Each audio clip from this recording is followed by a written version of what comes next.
শীর্ষ ২০ ঋণ খেলাপির তালিকা জাতীয় সংসদে ২০২৫ পর্যন্ত খেলাপি ঋণ প্রায় ৫.৫ লাখ কোটি টাকা। ২৪ ঘণ্টায় হামের উপসর্গ নিয়ে আরও ৭ জনের মৃত্যু। প্রকোপের জন্য বিগত সরকারগুলোকে দুষলেন স্বাস্থ্যমন্ত্রী। অতীতের সরকারগুলির সম্পূর্ণ ভুল ব্যবস্থাপনা এবং ব্যর্থতার কারণে সরকারগুলোর বলতে ফ্যাসিস্ট সরকার এবং জাস্ট ইমিডিয়েট পাস্ট যে গভর্নমেন্ট গিয়েছে ওদেরই মিন করতেছে মাননীয় স্পিকার। মানবাধিকার কমিশন ও গুম প্রতিরোধ অধ্যাদেশ পাশে আগ্রহ না দেখানো উদ্বেগজনক, বলছে টিআইবি। সরকারের কর্মকাণ্ডকে ছেলে খেলার সঙ্গে তুলনা। জাতীয় সংসদের সংরক্ষিত নারী আসনে ভোট ১২ মে। স্থানীয় নির্বাচনেও থাকছে না ইভিএম, জানালো ইসি। যুদ্ধ বন্ধে যুক্তরাষ্ট্র ইরানের হাতে খসড়া পরিকল্পনা। সাময়িক যুদ্ধবিরতির আওতায় হরমুজ খুলতে নারাজ ইরান। স্বাগত জানাচ্ছি দ্য বিজনেস স্ট্যান্ডার্ড এর নিয়মিত আয়োজন টিভিএস রাত ৮টার সংবাদে। সঙ্গে আছি তামান্না খন্দকার। দেখছিলেন সংবাদ শিরোনাম, এবার বিস্তারিত। দেশের শীর্ষ ২০ ঋণ খেলাপির তালিকা সংসদে তুলে ধরেছেন অর্থমন্ত্রী আমির খসরু মাহমুদ চৌধুরী।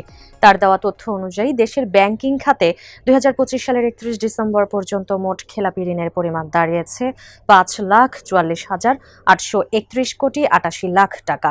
৬ এপ্রিল জাতীয় সংসদে প্রশ্ন উত্তরে এ তথ্য জানান অর্থমন্ত্রী। এনসিপির সংসদ সদস্য আবুল হাসনাদের প্রশ্নের লিখিত জবাবে অর্থমন্ত্রী শীর্ষ ২০ ঋণ খেলাপির তালিকাও উপস্থাপন করেন সংসদে। মন্ত্রী জানান, বর্তমান সংসদ সদস্য এবং তাদের স্বার্থ সংশ্লিষ্ট প্রতিষ্ঠানের ব্যাংক ও ফাইন্যান্স কোম্পানিতে ঋণের পরিমাণ ১১,১১৭ কোটি ৩১ লাখ টাকা। সারা দেশে ২৪ ঘণ্টায় হামে আক্রান্ত হয়ে ২ জনের মৃত্যু হয়েছে। সেই সঙ্গে হামের উপসর্গ নিয়ে মারা গেছেন আরও ৫ জন। এ নিয়ে গত ২২ দিনে হাম ও এর উপসর্গ নিয়ে মোট মৃত্যুর সংখ্যা দাঁড়ালো ১২০ জনে। ৬ এপ্রিল স্বাস্থ্য অধিদপ্তরের এক বিজ্ঞপ্তিতে জানা যায় এসব তথ্য। এদিকে হামের প্রকোপের জন্য আওয়ামী লীগ ও অন্তর্বর্তী সরকারকে দায়ী করেছেন স্বাস্থ্যমন্ত্রী সরদার মোহাম্মদ সাখাওয়াত হোসেন।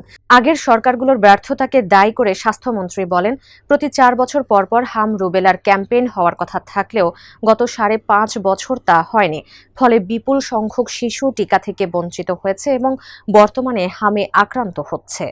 ভুল ব্যবস্থাপনা এবং ব্যর্থতার কারণে বর্তমানে হামের প্রাদুর্ভাব বৃদ্ধি পেয়েছে। দেশের সর্বশেষ হাম রুবেলার ক্যাম্পেইন ২০২০ সালের ডিসেম্বরে অনুষ্ঠিত হওয়ার পর দীর্ঘ ৫.৫ বছর যাবৎ কোনো ক্যাম্পেইন পরিচালিত হয়নি। মাননীয় স্পিকার, এখানে আপনাকে জানানোর জন্য বলতে চাই, প্রতি ৪ বছর পর হাম রিবেলার এই ক্যাম্পেইনটি হওয়ার কথা ছিল প্রতি ৪ বছর পর পর। মাননীয় স্পিকার, সেইটা গত ৫.৫ বছর যাবৎ হয় নাই।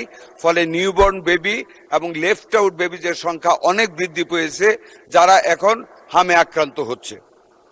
এছাড়া টিকা ক্রয়, সংগ্রহ ও সরবরাহ ব্যবস্থাপনায় পূর্ববর্তী দুটো সরকারের অদূরদর্শী সিদ্ধান্ত ও দীর্ঘসূত্রিতার ফলে টিকার মজুতে মারাত্মক সংকট তৈরি হয়।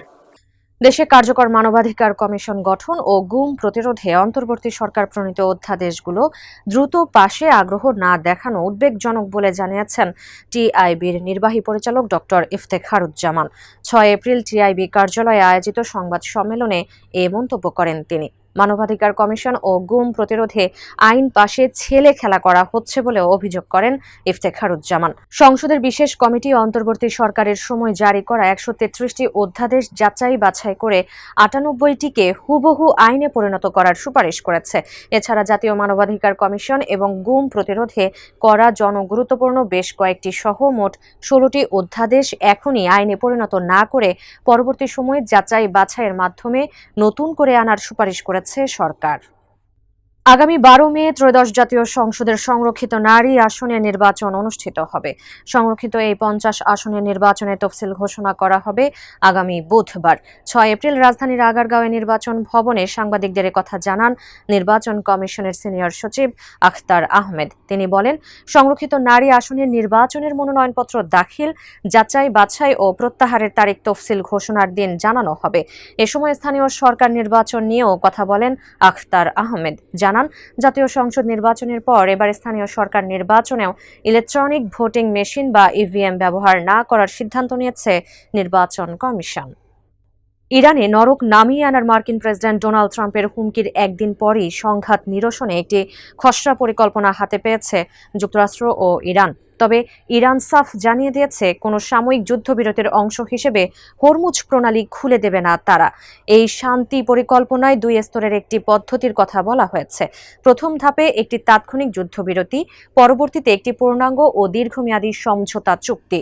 প্রস্তাবগুলোর বিষয়ে অবগত একটি সূত্র জানিয়েছে, সংকট নিরসনে মার্কিন ভাইস প্রেসিডেন্ট জেডি ভ্যান্স, বিশেষ দূত স্টিভ উইটকফ এবং ইরানের পররাষ্ট্রমন্ত্রী আব্বাস আরাগচির সঙ্গে যোগাযোগ বজায় রেখেছেন পাকিস্তানের সেনাপ্রধান ফিল্ড মার্শাল অসিম মনির। এক জ্যেষ্ঠ ইরানি কর্মকর্তা 6 মার্চ রয়টার্সকে জানান, প্রস্তাবটি পর্যালোচনা করছে ইরান, তবে কোনো সময়সীমা বা ডেডলাইন মেনে নেবে না তেহরান। দর্শক, এই ছিল টিভিএস রাত 8টার সংবাদে। এতক্ষণ সাথে থাকার জন্য ধন্যবাদ সবাইকে।